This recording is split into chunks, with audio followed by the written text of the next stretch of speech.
প্রতিনিয়ত তোমরা জানতে চাও ভাইয়া চট্টগ্রাম ইউনিভার্সিটি ল আমার স্বপ্ন, ল নিয়ে পড়তে চাই। অনেকে লর জন্য আবার সেকেন্ড টাইমও দেয়। যারা ফার্স্ট টাইম আছো ল তো টার্গেট থাকেই, হ্যাঁ। তো যেটা তোমার স্বপ্ন, মনে রাখবা যে পৃথিবীর যত মূল্যবান জিনিস, যত স্বপ্ন, হ্যাঁ, সবকিছু বিসর্জনের মাধ্যমে পাওয়া যায়, হ্যাঁ। মূল্যবান জিনিসগুলো কখনো ফ্রিতে পাওয়া যায় না, বিসর্জনের মাধ্যমে পাইতে হয়। কেমন বিসর্জন? চলো আমি চট্টগ্রাম ইউনিভার্সিটির কথা বলি। তোমাদের যে পরীক্ষাটা জাস্ট হয়ে গেল, মানে চট্টগ্রাম ইউনিভার্সিটি পরীক্ষা, সেখানে কিরকম কন্ডিশন দিয়েছিল 25 ব্যাচের ক্ষেত্রে, এই কন্ডিশনগুলো আমরা ফার্স্টে দেখে নিব। 4 থেকে 5 ধরনের কন্ডিশন ছিল ভাই। প্রথমত পরীক্ষা দেওয়ার যোগ্যতা অর্জন করা, তারপর তোমার ইংলিশের নির্ধারিত একটা মার্ক লাগা ফার্স্ট টাইম বা সেকেন্ড টাইমারদের জন্য, তারপর আবার বলছে দেখো তুমি এখানে ভর্তি পরীক্ষা দিবা, এই ভর্তি পরীক্ষায় তোমার নির্ধারিত মার্ক পাইতে হবে। কি একটা অবস্থা! এত কিছু করার পর যখন তুমি টপ মেরিটে থাকবা তখন পাও ল। তো ল আছে কোন ইউনিটে চট্টগ্রাম ইউনিভার্সিটিতে বলো তো? এটা আছে হইলো তোমাদের বি ইউনিটের মধ্যে। ঠিক আমরা অ্যাকচুয়ালি সোশ্যাল সায়েন্স ডিপার্টমেন্ট বলতেছি, যে ডিপার্টমেন্টে আমি এখন পড়াশোনা করতেছি মাস্টার্স এক্স্যাক্টলি বলতে গেলে। সো ডি ইউনিটে তোমার ল আছে। এখন ফার্স্ট টাইম সেকেন্ড টাইমারদের জন্য গতবার জিপি আলাদা করে দিয়েছিল। তারা বলছিল দেখো ফার্স্ট টাইমারদের জন্য গতবারের কথা বলতেছে, তোমার 3.50 প্লাস 3.00 ইকুয়াল 7.50 লাগতো, হ্যাঁ। এই জিপি এটা হইলে তারা ভর্তি পরীক্ষা দিতে পারতো। এবং যারা সেকেন্ড টাইমার ছিল গতবারের কথা বলতেছি, তাদের ক্ষেত্রে তোমার 3.5 ইকুয়াল 8.00 লাগতো। তাহলে কেন এই বৈষম্য? অ্যাকচুয়ালি বৈষম্য নয়, গতবার এইচএসসি রেজাল্ট খারাপ হয়েছিল। তো রেজাল্ট খারাপ হলে খুবই স্বাভাবিক ব্যাপার, ভার্সিটি তার সার্কুলারে জিপিএ মানে জিপিএ কন্ডিশনটা কমাই দিবে, তাই না? বাট সেকেন্ড টাইমার যারা ছিল তাদের সময় তো রেজাল্ট খারাপ ছিল না, তাই তাদের জন্য কিন্তু জিপিএ আলাদা করে দিছিল।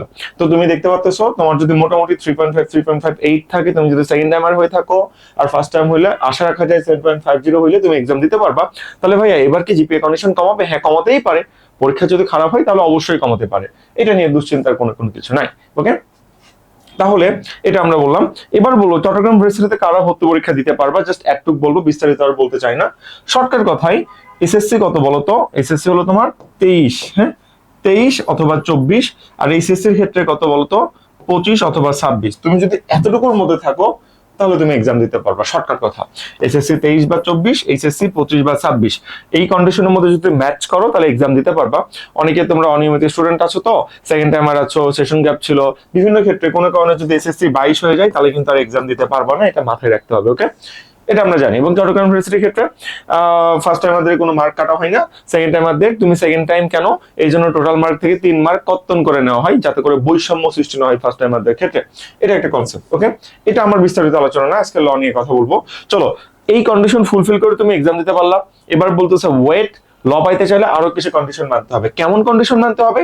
তারা বলতেছে দেখো, ল সাবজেক্টের জন্য তোমার যদি তুমি ফার্স্ট টাইমার হও, এই যে যদি তুমি ফার্স্ট টাইমার হও, লিখে রাখছি ফার্স্ট টাইমার যদি হও, তাহলে এসএসসি প্লাস এইচএসসি, হ্যাঁ, এসএসসি তে মিনিমাম কত লাগবে বলো তো? তোমরা যারা ফার্স্ট টাইমার তাদের তোমাদের মিনিমাম কত লাগবে একটা আইডিয়া দিতেছি।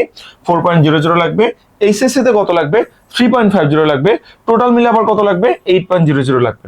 ফার্স্ট টাইমারদের ক্ষেত্রে কন্ডিশন দিছে, এই কন্ডিশন ফুলফিল করতে পারলে এখানেই শেষ না, আবার বলছে ইংলিশে এসএসসি তে 3.50 লাগবে, এইচএসসি তে 3.00 লাগবে। এইটা যদি ফুলফিল করতে পারো তাহলে তুমি চট্টগ্রাম ইউনিভার্সিটির লর জন্য সেকেন্ড পর্যায়ে মনোনীত হবা। বাট যারা সেকেন্ড টাইমার এবার, তাদের ক্ষেত্রে বলছে দেখো এসএসসি তে 4.00, এইচএসসি তে 4.00, টোটাল লাগবে 8.50, এটা হলো জিপিএ। আবার বলছে ইংলিশে দুটাতে এইচএসসি তে 3.5, এইচএসসি তে 3.5, 3.5 এবং 3.5 লাগবে। একটা যদি তোমরা ফুলফিল করতে পারো তাহলে এখন পর্যন্ত তুমি সেকেন্ড স্টেপ পার করছো। এবার আসবো থার্ড স্টেপে। থার্ড স্টেপটা কেমন বলো তো? তোমাদের ভার্সিটি ভর্তি পরীক্ষায় ইংলিশে আসবে হলো 30টা কোশ্চেন, বাংলায় 30টা কোশ্চেন, আইকিউ 20টা কোশ্চেন, জিকে ইকোনমিক্স বা হায়ার ম্যাথ 20টা কোশ্চেন। তিনটার মধ্যে যে কোনো একটা দাগালেই হইলো, 3টা কোশ্চেন অ্যাপ্লাই করা থাকে, তুমি যে কোনো একটা দাগাবা। জিকে দাগালে, ইকোনমিক্স দাগালে, হায়ার ম্যাথ দাগালে, যে কোনো কিছু দাগালেই কিন্তু তুমি ল পাবা, এটা নিয়ে কোনো সমস্যা নাই। এবং তারা এবার বলছে এত কিছু তো মানছো, এবার আমার আলটিমেট টেক্কা কার্ড। কি টেক্কা কার্ড? তোমার যদি ল পাইতে চাও, ইংলিশের 30-এর মধ্যে মিনিমাম 15টা কারেক্ট করতে হবে। তুমি হয়তো আমার কথা ধরতে পারোনি। তারা বলছে ইংলিশ 30টার মধ্যে 15টা এমসিকিউ কারেক্ট করতে হবে। তার মানে কি? ধরো তুমি 30টার মধ্যে 30টা দাগাইছো, মাত্র 15টা কারেক্ট হয়েছে, বাকি 15টা ভুল হয়েছে। এখন বাকি যে 15টা ভুল হবে, 15টার জন্য তারা নেগেটিভ মার্ক খাবা, তাই না? 15টার জন্য নেগেটিভ মার্ক কত?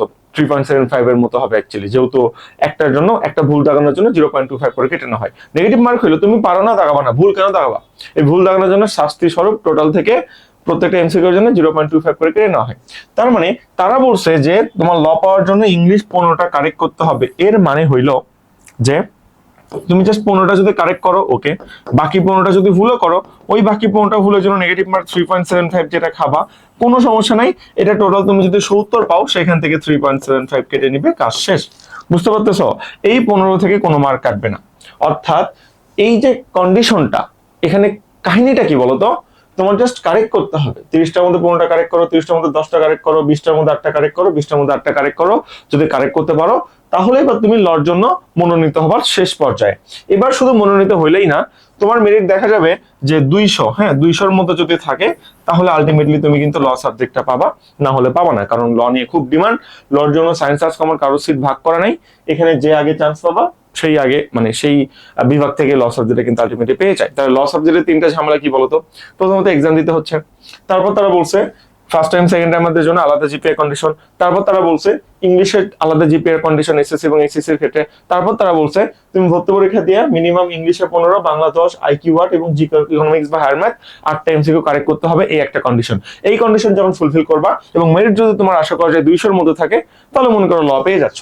আমি একটা প্রেডিক্টেবল মার্ক যদি বলি 68, 100-র মধ্যে 68, গতবার তোমাদের চট্টগ্রাম ইউনিভার্সিটিতে জিপিএর উপর কোনো মার্ক ছিল না, তো 100-র মধ্যে যদি 68 মার্ক পাও এবং এই কন্ডিশনগুলো ফুলফিল করতে পারো তাহলে কিন্তু ল সাবজেক্ট পাবা। অনেকে দেখা যায় যে 100-র মধ্যে 75 পাইছে কিন্তু ল পাচ্ছে না, কারণ কি কোনো একটা কন্ডিশন তারা ফুলফিল করতে পারেনি। তাই চট্টগ্রাম ইউনিভার্সিটির ল, যেখানে স্বপ্নটা বড়, হ্যাঁ জীবনের প্রত্যেকটা মূল্যবান জিনিস পাওয়ার পেছনে স্যাক্রিফাইস আছে ভাই, সবকিছু আছে। এটাকে অপরচুনিটি কস্ট বলে ইকোনমিক্স এর ভাষায়। অপরচুনিটি কস্ট লাইফে খুবই ইম্পর্টেন্ট, হ্যাঁ না হলে ওই জিনিসের সার্থকতা থাকে না। তো চট্টগ্রাম ইউনিভার্সিটির লর সার্থকতা কিছু আমি জানি না, সার্থকতাটা কি, এতগুলো কন্ডিশন কেন দিচ্ছে, অনেকে আসলে এখানে কোয়ারিসি ফুলফিল করতে পারতেছে না। যাই হোক, এটা ছিল হলো চট্টগ্রাম ইউনিভার্সিটির ল সাবজেক্টের কন্ডিশন। আমি তোমাকে যে কথাগুলো বললাম এই কথাগুলো কিন্তু এখানে স্পষ্ট ভাষায় লেখা ছিল, ওখান থেকে আমি তোমাকে বলছি। হ্যাঁ দেখো, এই যে এখানে লেখা ছিল, এই যে এখানে ওই জিনিসপত্রগুলো লেখা ছিল। এখন তুমি যদি কোনো কারণে মনে করো যে, সরি বইটা নিচে ছিল, আমি নিচে থেকে নিলাম, সরি ওকে। সো এবার নিচের দিকে যদি একটু আসো, চট্টগ্রাম ইউনিভার্সিটি ক্র্যাক করার জন্য আরো কিছু সিক্রেট আছে, যে সিক্রেটগুলো নিয়ে আমি পরে ভিডিও বানাবো। চট্টগ্রাম ইউনিভার্সিটির কোন কোশ্চেন কই থেকে আসে, হ্যাঁ শর্টকাট যে কথাগুলো, এইগুলো আমি পরের দিন বানাবো, আজকে এটা নিয়ে আমি কোনো কথা বলতে ইচ্ছুক না। ওকে, এবং জাস্ট একটুকু বলতে চাই, যদি চট্টগ্রামের চান্স পেতে চাও, রিপিট কোশ্চেন সর্বোচ্চ কমন পেতে চাও, কোশ্চেন তো রিপিট হবে, রিপিট কোশ্চেন যদি সর্বোচ্চ কমন পেতে চাও, তাহলে বিসিএস কোশ্চেন ব্যাংক এবং চট্টগ্রাম ইউনিভার্সিটি বি প্লাস ইউনিটের কোশ্চেন ব্যাংক, এই দুইটার কোনো বিকল্প নাই। এই দুইটা পড়তেই হবে, এই দুইটার কোনো বিকল্প নাই, এটা মাথায় রাখবা, ঠিক আছে? এবং যদি মনে করো যে তুমি আমাদের কাছে ভর্তি হবা, চট্টগ্রাম ইউনিভার্সিটির ব্যাচে স্পেশালি আমি নিজে ক্লাস নিব, ইংলিশ ক্লাসটা আমি নিচে নিব। আর চট্টগ্রামের ইংলিশ কিন্তু ডিফারেন্ট হয়, তুমি জানো। তো আমাদের চট্টগ্রাম ইউনিভার্সিটি ফাউন্ডেশন ব্যাচে ভর্তি হলে তুমি 25% ডিসকাউন্ট পাবা। এটা 2 তারিখ পর্যন্ত ডিসকাউন্টটা আছে। সো বিস্তারিত জানার জন্য তুমি যা করতে পারো, আমাদের এই যে নাম্বারটা আছে, এই নাম্বারে হোয়াটসঅ্যাপ আছে, হোয়াটসঅ্যাপে নক দাও বা ডিসক্রিপশন বক্সে ডিটেলস দিয়ে দেওয়া আছে, লিংক আছে, অথবা ফেসবুক পেজে নক দাও, নক দিয়ে বলো ভাইয়া বিস্তারিত জানতে চাই। দুটো জিনিস যা জানাই রাখি, ডিসকাউন্ট 25% ডিসকাউন্ট চলতেছে এবং এটা 2 তারিখ পর্যন্ত। এবং এই যে 3টা বই, এই 3টা বই পাওয়ার প্রথম 100 জন, এই বইগুলো বাইরে কিনতে পাওয়া যায় না, এটা শুধু পেইড ব্যাচের জন্য। পেইড ব্যাচে ভর্তি হলে কিন্তু এই বইগুলো পাওয়া যায়। সব মিলে আমি কি তোমাকে বুঝাইতে পারছি? That's all the consequences. So এছাড়া আমাদের আরো বিভিন্ন ব্যাচ আছে, সেকেন্ড টাইম ফাউন্ডেশন ব্যাচ যেখানে সব ক্লিয়ার করা হয়, বিউপি ফাউন্ডেশন ব্যাচ শুধুমাত্র ইংলিশের জন্য ভর্তি হতে পারবা। এগুলো কিন্তু সব নতুন ব্যাচ। 8 তারিখ থেকে ক্লাস শুরু হবে সামনের মাসের, অর্থাৎ জুলাই মাস চলতেছে, আগস্ট মাসের 8 তারিখ থেকে ক্লাস শুরু হয়ে যাবে। এটা আমাদের ফুল টিম হোয়াটএভার। তাহলে যেটা বললাম, একটু ছিল ল সাবজেক্টের জন্য কন্ডিশন।